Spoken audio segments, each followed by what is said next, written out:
ಇಷ್ಟು ಲೇಟ್ ಆಗಿದೆ.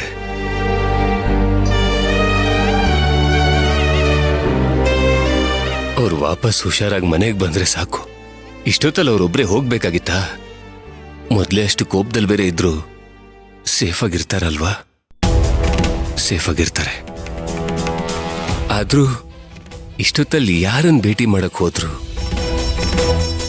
ಅದ್ರಲ್ಲೂ ವಿಷಯ ಏನು ಅಂತಾನೆ ನನ್ನ ಹತ್ರ ಹೇಳ್ದೆ ಹೋಗುವಂಥದ್ದು ಏನಿತ್ತು ಅವ್ರಿಗೆ? ಛೇ,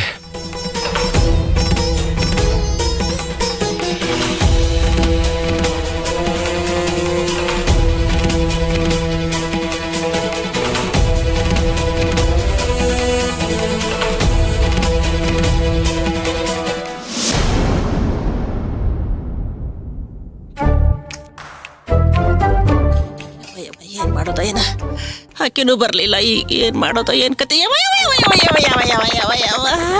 ದೇವ ಭಗವಂತ, ಯಾ ನಮ್ಮನೆ ಕೆಡವು ಬಿಟ್ರಲ್ಲಪ್ಪ ನನ್ನ ಅಂತೀನಿ ನಾನು. ಅಲ್ಲ, ನಿನಗೆ ಸ್ವಲ್ಪ ರೈತಿಲ್ಲ?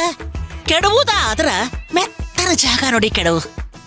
ಇವನವನು ಏನಾರಾಗಿ ನೆಲಕ್ ಬಿದ್ವಿ ಅಂದ್ರ ಯಾರು ನೋಡಕೊಳ್ಳೋರು ಇಲ್ಲ. ನಮ್ಮನ್ನ ಕಾಪಾಡೋರು ಯಾರು ಇಲ್ಲೋ ಯಪ್ಪ. ಏನ್ ಮಾಡ್ಬೇಕು ನಮ್ಮ ಹಣೆ ಬರ? ನನ್ನ ಮಗಳು ತ್ರಿಷಾ ಇಲ್ದಕ್ಕ ನನ್ನ ಬಾಳೆ ಹೆಂಗಾಗೈತೆ ಅಂದ್ರ ತ್ರಿಶಂಕು ಸ್ಥಿತಿಯೊಳಗ ಆ ಕಡೆನೂ ಇಲ್ಲ ಈ ಕಡೆನೂ ಇಲ್ಲ ಒದ್ದಾಡಕತ್ತಿದ್ ನಾನು.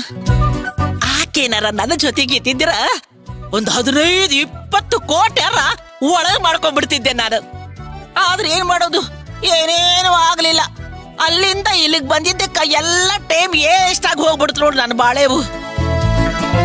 ಅಲ್ಲ, ಸ್ವಂತ ಹಡದ ಮಗನ್ನ ವಾಡೆದಿಂದ ಹೊರಗ್ ದಬ್ಬದಾಕಿ ಭೀಮಾಂಬಿಕ ಇನ್ನು ನನ್ನ ಬಿಟ್ಟಾಳ. ಚಾಡ್ಸಿ ಒದ್ದು ಹೊರಗೆ ಹಾಕಳಕಿ. ಆಕೆ ಹೊರಗೆ ಹಾಕೋದಕ್ಕಿಂತ ಮೊದ್ಲ ನಾನ ಯವ್ವ ತಾಯಿ ನನ್ನ ಹಡದ ನಿನಗೆ ದೊಡ್ಡ ನಮಸ್ಕಾರವ ಅಂತ ನಮಸ್ಕಾರ ಮಾಡಿ ಆಕಿ ಮುಂದೆ 1.5 ನಮಸ್ಕಾರ ಹಾಕಿ ನಾನ ಹೊರಗೆ ಹೋದ್ರಾತು.